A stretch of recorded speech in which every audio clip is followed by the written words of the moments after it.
Ya, assalamualaikum warahmatullahi wabarakatuh. Alhamdulillahirabbil alamin. Wassalatu wassalamu ala sayyidina Muhammadin wa ala alihi wa sahbihi ajma'in. Amma ba'du. Alhamdulillah, puji syukur kita panjatkan kehadirat Allah Subhanahu wa taala. Kita masih bisa belajar bersama-sama pada video pembelajaran kali ini. Semoga kita semua dalam keadaan sehat walafiat, dalam lindungan Allah Subhanahu wa taala, dijauhkan dari berbagai macam musibah, penyakit, dan kita harus tetap semangat belajarnya. Baiklah anak-anakku sekalian yang dirahmati Allah, pada pembelajaran kali ini kita akan bersama-sama belajar pelajaran fikih di kelas 4. Untuk semester 1 ini akan ada 3 bab yang akan kita pelajari. Yang pertama, sini kalian bisa lihat ada bab yang berkaitan dengan khitan. Kemudian bab kedua ada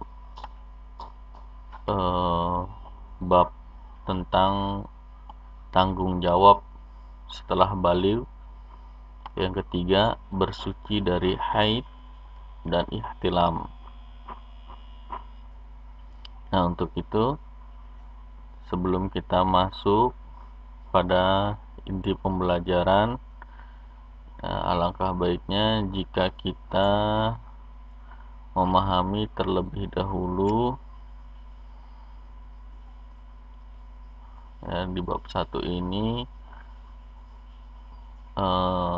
materinya tentang berani berkhitan, ya, atau dengan kata lain sunat, ya, bagi laki-laki. Ya, nanti kita akan pelajari bagaimana hukumnya, ya. Nah, di sini sebelum kita masuk kepada pelajaran inti, pada inti pembahasan, alangkah baiknya kita juga mengetahui tentang kompetensi inti dari mata pelajaran fikih di kelas 4 ini. Untuk kompetensi inti pada pelajaran fikih ada 4, ya, ada 4 kompetensi inti: KI1, KI2, KI3, dan KI4. Ya, KI1 berkaitan dengan sikap spiritual. Ya, KI1 berkaitan dengan sikap spiritual, di mana kalian harus bisa menerima, menjalankan, dan menghargai ajaran agama yang dianutnya. Ya, kemudian KI2 berkaitan dengan sikap sosial. Kalian harus mampu menunjukkan perilaku jujur, disiplin, tanggung jawab, santun, peduli, dan percaya diri dalam berinteraksi dengan keluarga, teman, dan guru serta tetangga kalian. Nah, KI3 berkaitan dengan pengetahuan. Di sini, ya, di aspek pengetahuan ini kalian harus memahami pengetahuan faktual dengan cara mengamati dan menanya berdasarkan rasa ingin tahu tentang diri kalian, tentang makhluk ciptaan Allah dan kegiatannya, dan benda-benda yang kalian jumpai di rumah, di sekolah, maupun di tempat bermain. Dan KI 4 berkaitan dengan aspek keterampilan. Di sini kalian harus mampu menyajikan pengetahuan faktual dalam bahasa yang jelas, sistematis, dan logis dalam karya yang estetis, dalam gerakan yang mencerminkan anak sehat, dan dalam tindakan yang mencerminkan perilaku anak beriman dan berakhlak mulia. Itu kompetensi inti dari mata pelajaran fikih di kelas 4.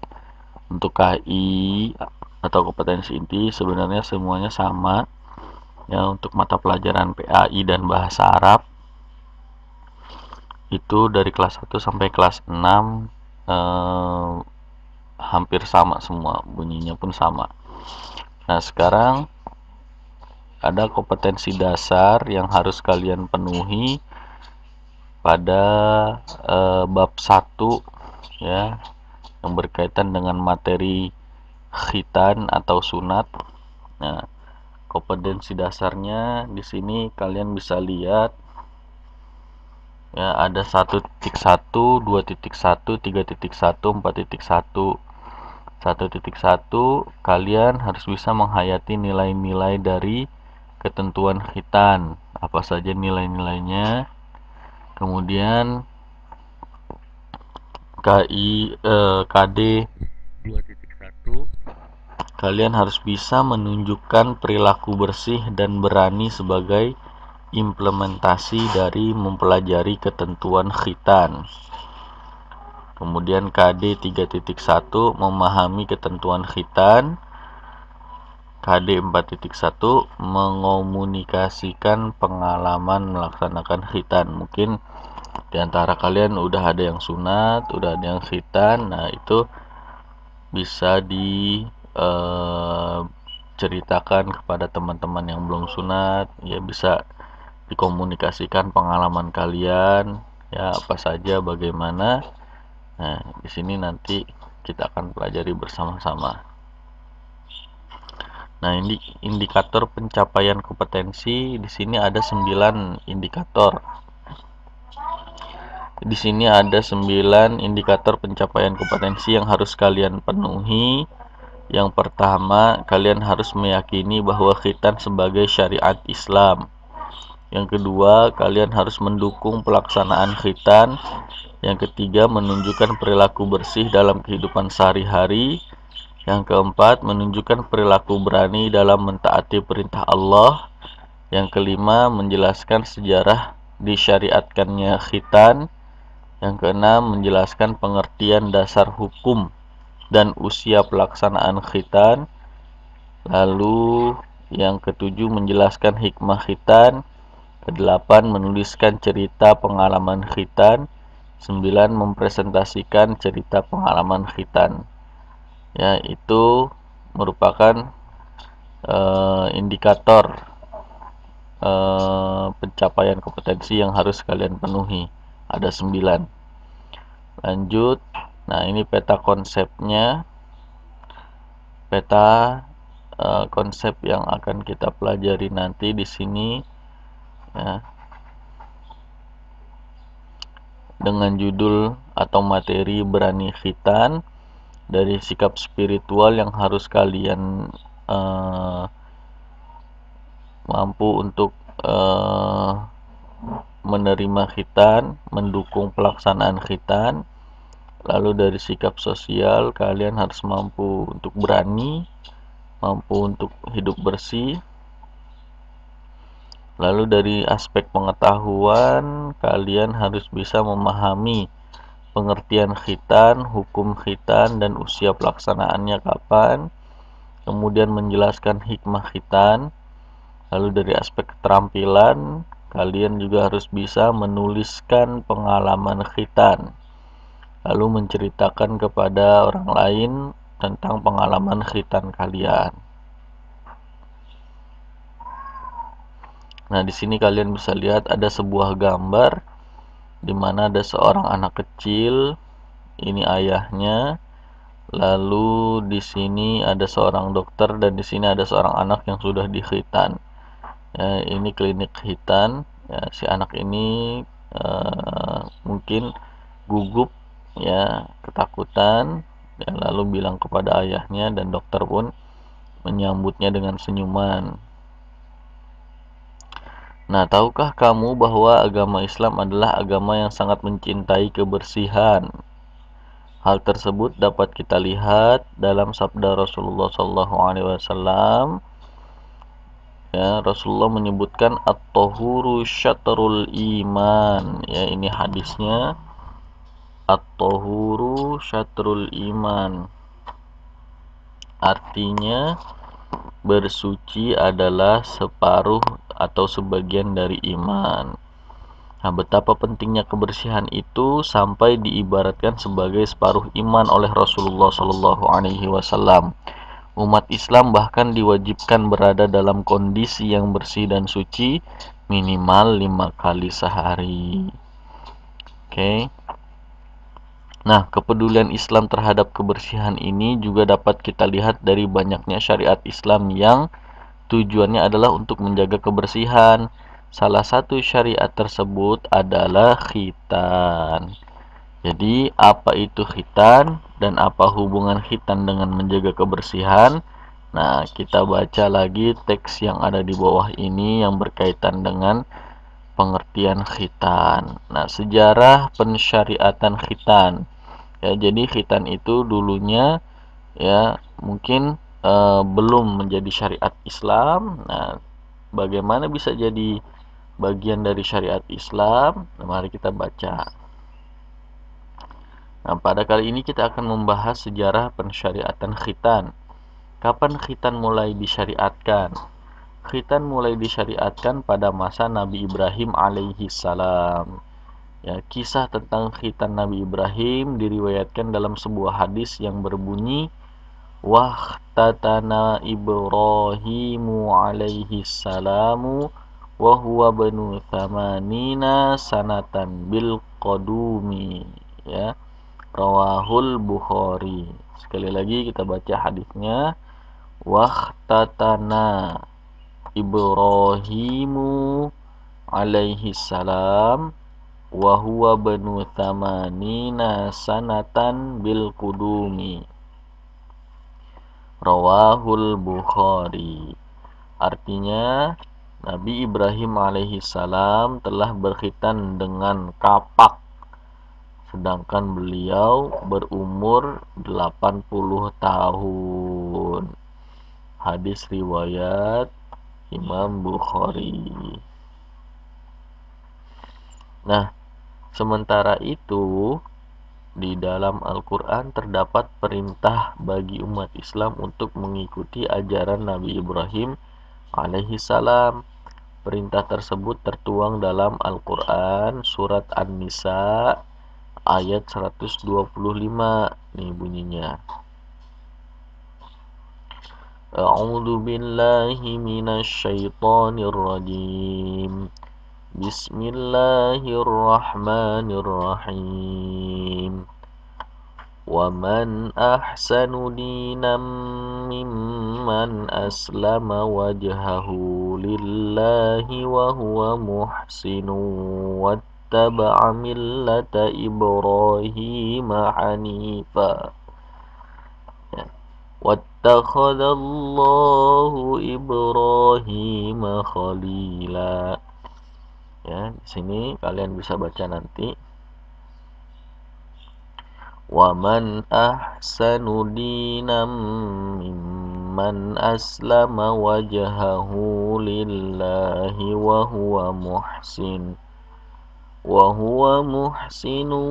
wattaba'a millata Ibrahim hanifa wattakhadallahu Ibrahim khalila. Shadaqallahul azim.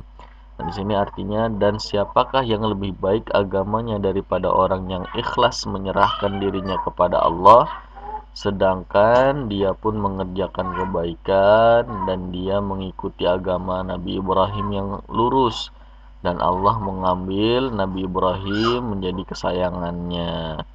Artinya dengan demikian melaksanakan syariat khitan merupakan salah satu bentuk ketundukan kita terhadap perintah Allah serta bentuk pelestarian syariat Nabi Ibrahim alaihissalam.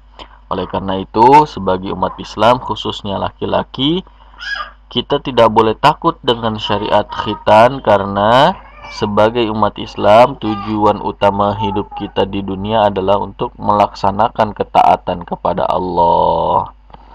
Oke, baik. Yang kedua, pengertian dari khitan. Apa itu khitan? Apakah kalian sudah mengetahui yang dimaksud dengan khitan? Nah, secara bahasa, khitan berasal dari kata khotana yang artinya memotong, ya. Arti khitan adalah memotong. Sedangkan secara istilah, khitan adalah membuka atau memotong kulit, ya, kulit kuluf yang menutupi ujung kemaluan laki-laki dengan tujuan agar bersih dari kotoran dan suci dari najis. Nah, dalam mengkhitan disunnahkan memotong hingga pangkal kuluf sehingga tidak tersisa kulit yang menggantung agar tidak ada lagi kotoran yang berkumpul di bawahnya.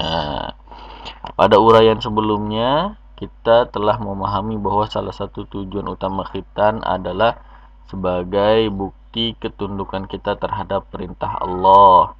Sebagai zat yang maha bijaksana, dalam setiap perintahnya pasti ada banyak manfaat yang dapat diperoleh oleh manusia. Manfaat apa saja yang dapat diperoleh oleh manusia dari pensyariatan khitan ini? Nah, dilihat dari sisi kebersihan, ternyata khitan adalah sebuah ibadah yang membantu kita menjaga kebersihan badan. Apa hubungannya khitan dengan kebersihan badan? Sebagaimana kita tahu, praktik khitan dilaksanakan dengan memotong kuluf yang menutupi kemaluan laki-laki. Setelah diteliti secara medis, ternyata ketika seorang laki-laki yang belum berkhitan buang air kecil, air seninya akan tertinggal sedikit pada kulufnya dan sulit untuk dibersihkan.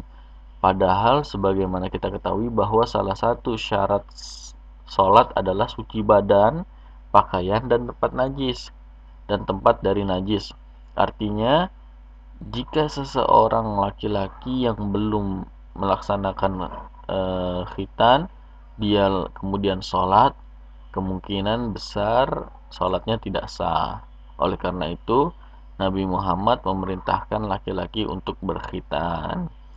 Nah, itu dilihat dari tinjauan medis, khitan juga mempunyai banyak manfaat.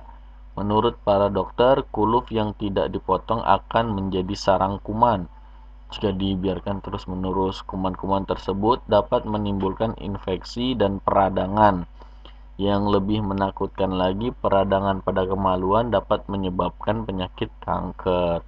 Dengan demikian, sebagai seorang muslim, kita tidak boleh ragu untuk melaksanakan khitan, utamanya untuk mentaati perintah Allah serta menjaga kesehatan badan.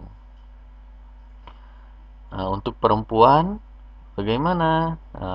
Khitan dilaksanakan dengan memotong sedikit daging yang berada di atas faraj, ya. Bagi perempuan, bentuknya seperti jengger ayam jantan. Yang wajib dipotong adalah kulit bagian atasnya tanpa mencabutnya atau tanpa menghilangkan semuanya.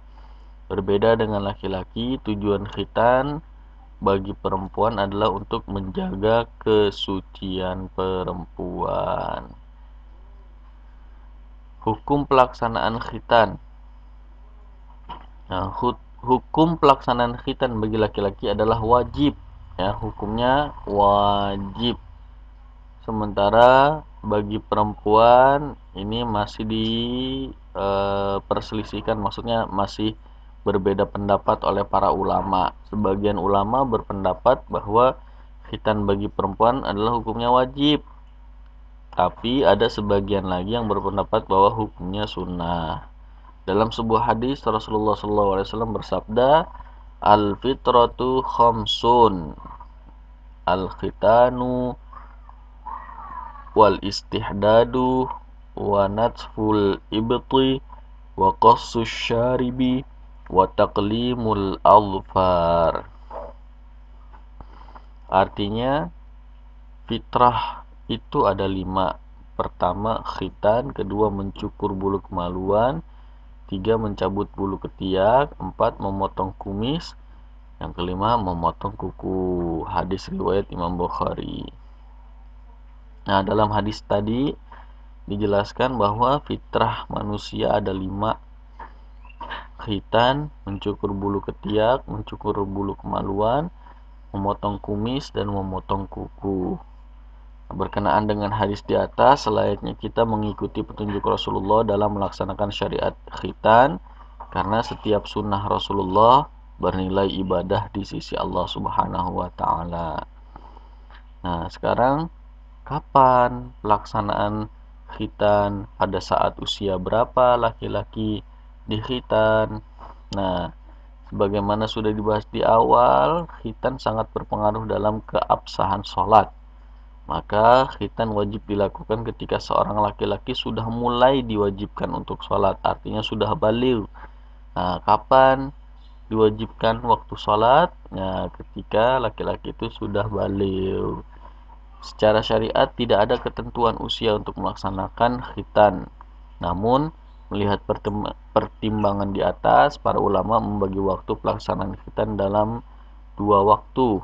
Yang pertama, ya, waktu-waktu mustajab, ya, waktu-waktu mustahab, ya, waktu-waktu mustahab, waktu yang disunahkan, yaitu waktu sebelum baligh.